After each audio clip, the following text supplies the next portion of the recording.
I'm stood in my shed. It's freezing, it's pruning time in the vineyards. It's about 6 degrees, but the wind chill makes it feel like about -5. Fingers are absolutely raw, and but it's all good fun. That's what you do when you have a vineyard.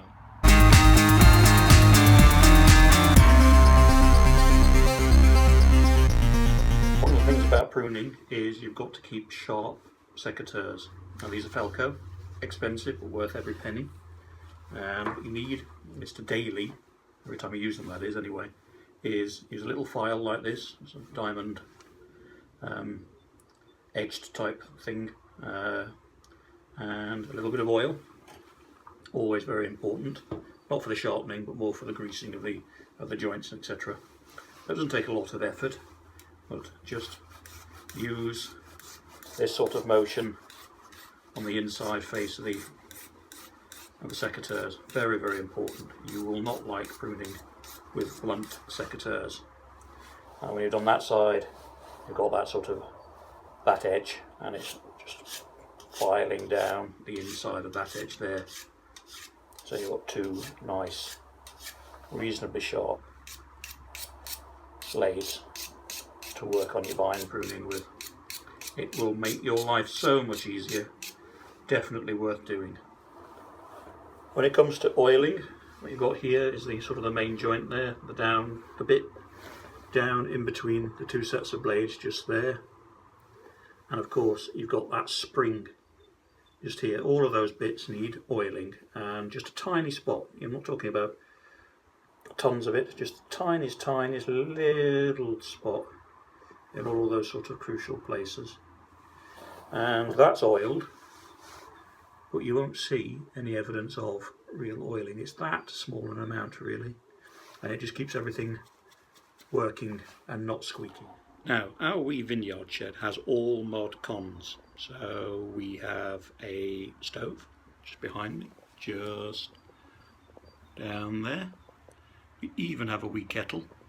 It's only been in for a relatively short period of time. We've not had many fires going in there. The weather has been really quite mixed over the course of the winter, mainly wet, windy. What we really needed was nice, dry, icy days for pruning. Though it feels icy today, it's not actually icy. It's been raining and sleeting and hailing, not ideal. But we have to get on with it, otherwise the vines never get pruned.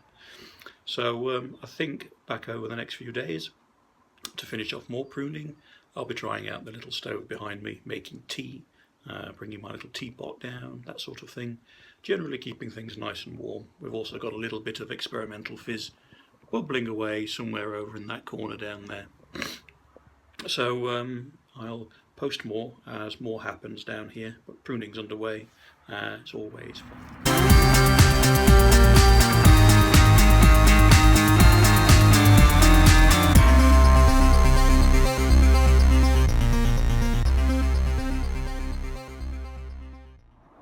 So pruning, this is where you take a vine that looks like this and trim it in such a way that it looks like this.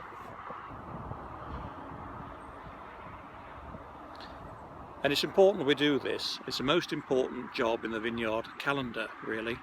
It's perhaps also the most annoying job in one way, because it's the coldest time of year, and it's certainly not the time of year you would want to be out in the vineyard. But that said, it has its own rewards. It's often quite nice to be out on a winter's day, trimming vines, even if it is a bit cold or a bit chilly. And if you get those sort of perfect days, perfect afternoons, it's really not that bad at all. It's a bit raw today, mind, and it's a little bit windy, so I'm hoping you can hear me okay. So the pruning process is the most important thing we do, simply because it allows us to be able to sort of get a rough idea of the kind of amount of fruit we're going to have the next year, because we're training our vines in a particular way. All of our vines here are vertical shoot position trained. Try and say that after a few glasses of wine. And we're going for two types here, spur pruned and cane pruned. I'm mainly going for cane pruned vines, simply because the results are better. It's an easier, neater way of doing it, and it just seems to work for us here in the UK. That said, some of them are being spur pruned. It's a different type, you'll see what I mean shortly. It's only because of the shape of the vines currently. We didn't, let's say the pruning wasn't as good a quality last year as we were hoping, but we're hoping to correct that this year. So I'll get on with it and I'll talk you through it as we go along. So here's a vine that we're going to have a tackle of now, and I think we can cane prune this one. So it's quite straightforward looking. We've got our older wood just here, so this is going to be 2, perhaps 3 years old, and we've got our 1 year wood, so this is the wood that bore fruit last year. We're going to turn that into a cane, we're going to cut that out, and we're going to turn this into a cane, and we're going to get rid of this from about here and discard that. So out with a nicely sharpened secateurs, got that there, cut that out, but maybe just leave a bud or so in there so we get perhaps some fruit from it next year. There's a broken one on the back here, they're no good at all, but we'll leave that, and you can just see around the back of there is a bud, at least there, and then maybe another one just underneath it. So we're keeping this cane, we trim it, don't want all these bits on there at all. Probably take away that arm, which there. We want it so when we lay the cane down, it's at least a pencil thickness, so there's plenty of thickness just there. So you can just see.